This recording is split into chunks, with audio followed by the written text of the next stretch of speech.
Conservative Media peeps, what's up? It's me, John D. Villarreal, a four-time national champion and the MMA expert, and we've got Paul F. Villarreal right there, the CNM Super Elite. Now, here's the deal. We've been talking about MMA, and we've been talking about John Jones, and we've been talking about who he needs to face, Rashad, we've been talking about Silva, we've been talking about everything. Now I want to talk about GSP versus Silva, because now it doesn't seem like it's just talk anymore. There's strong talk from Dana White and others and whatnot about doing something in late this year, maybe December of this year. And GSP himself has addressed this kind of situation on MMA Live. And there's people that say, oh, okay, I think Stephan Bonner and some other people are saying, yeah, it takes 6 months to add the weight and whatnot. And it's very interesting because GSP, by his comments, didn't seem too thrilled about it. Didn't seem to be racing to do it. Seems like he felt like he had Jake Shields under control, and we'll see. Because let me tell you, Jake Shields, that's a very interesting situation there. He is a very, very capable MMA fighter, and don't sleep on Jake Shields. We'll see what GSP's game plan is, and all that. The thing of it is, like, look, this is all my personal opinion, knowledge, and facts, casting, aspersions, anything like that. Check the disclaimers.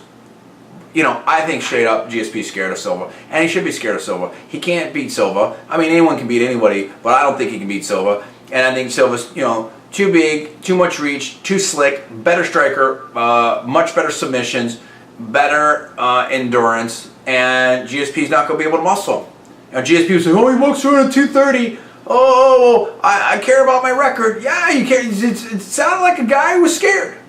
And for all the people who pound for pound, best pound for pound, let's see. Silva's moved up and fought and beat, sniped Forrest Griffin. Silva went up and sniped, James Irvin. Silva's beat everybody.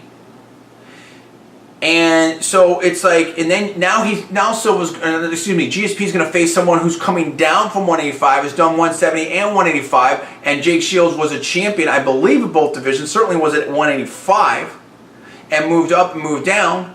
Dan Henderson's been a champion at 205 and 185. I mean, these are people that you can really start talking about.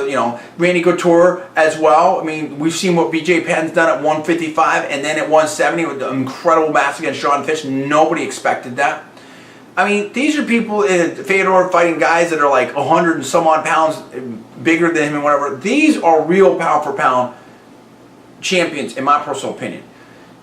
GSP, fantastic champion. Give him all the credit in the world. Trains extremely hard. Has very good game plans. I don't want to say like great game plans. He's got good game plans. He knows how to do some different things. But I mean, I give him all the credit in the world. He goes in there and he wins. But that's a whole different thing than saying, hey, he's a best pound for pound. I don't think that he is. I think he's scared. I think that GSP is great at cutting weight. I think he's very good at sort of everything. I don't think he's great at anything. And a lot of his success is being able to go in there and physically dominate guys at 170 pounds. I think if he moves up, he loses that advantage, and he's completely vulnerable to being whatever. You saw against Josh Koscheck. GSP was hanging on his back, trying to get a rear naked choke, was trying to muscle him, couldn't do it. He was having all kinds of problems. If Koscheck's eye wasn't busted up, which, I mean, look, that happened, who knows how that fight would have gone. And so I think that's Silva's better than him at everything except two things. A, I don't know if he's the level of physical condition of GSP, but that's an interesting thing because I think GSP's, with all that muscle, he's subject to, getting tired. So I'm not sure about that. And B, GSP's a better wrestler than Silva, but I don't think that really matters because, I mean, Silva's dangerous from any place. He might be even more dangerous on his back in some ways.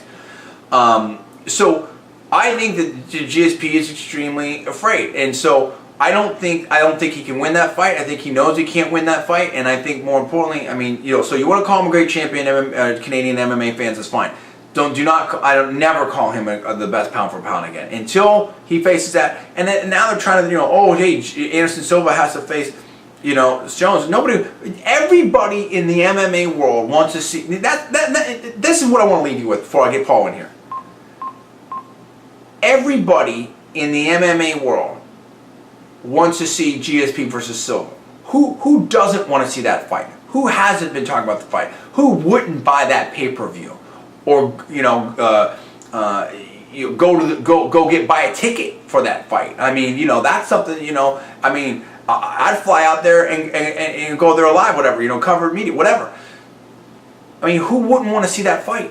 I mean, that would be the mega bonanza super fight that could elevate the entire sport. So then you have to ask yourself, if you believe that, which I believe is true, I mean, that would be monster box office, monster pay-per-view, monster merchandising sales, and I'm sure that Lorenzo and Dana White know that. If that's the case, then, and if you believe that and accept that, then you have to ask yourself, why isn't that fight happening? I mean, GSP could say whatever, but who really runs the who runs the show? It's Dana and Lorenzo. Now, I guess GSP could refuse to fight, but I mean, then everyone knows what's going to happen there.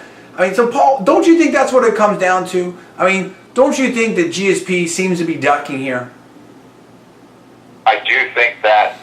I think there are a lot of people who feel the same way around the sport. You laid it out pretty clearly. The UFC has an enormous investment in Canada, and we applaud them for that. Canada's a big market. Canada's great. We love Canada. I believe they moved their East Coast headquarters to Toronto or something like this. I mean, the Canadian fans are huge. Huge. GSP is their primary Canadian asset in a fighter, and you don't want that guy to lose, or else you could lose a whole bunch of those fans and a big part of your market. I think that's what a lot of people are thinking. That's my own opinion. It's your analysis of GSP and the pound-for-pound rankings I agree with. You have guys like Anderson Silva, as you said, regularly moving up, fighting different guys. Fedor's fighting guys 40 pounds heavier than him. And GSP's fighting guys like Matt Serra that are much smaller than him. Now, we respect GSP. He's an excellent fighter. He comes in shape. He's a good ambassador of the sport. Yep. But, he's not, in a lot of ways, truly challenging himself the way that guys like BJ Penn are moving up to fight GSP. Hey, right, exactly. If those are legit wins over BJ Penn, then and that's fine. I'm willing to say that they are, obviously. Have GSP face Anderson Silva. And look, GSP can do whatever. I love GSP. I've always been a GSP fan. But I mean, I'm just telling the truth about GSP, in my personal opinion. It's all my personal opinion. And so that's what I want to know. I want to know, do you want to see Silva versus GSP? Number one. Number two, I want to know, do you think if the fight's going to happen? And number three, from the MMA fans out there and the GSP fans, and particularly the Canadian GSP MMA fans, do you think GSP is ducking? And do you still believe that he's pound for pound one of the best? Can you really even hope to say that right now? That's what I want to know. We've got other MMA videos coming up next. I'm not sure exactly which one we're going to do next, but stay tuned. We have more MMA coming right at you. I want your comments, and I want them right now. Comments below. Keep it straight, keep it clean, all that type of stuff. You know how we do it. Comments below, subscribe up. I'm John D. Villarreal. That is Paul. Rate this video high, repost it everywhere, and we will see you next time.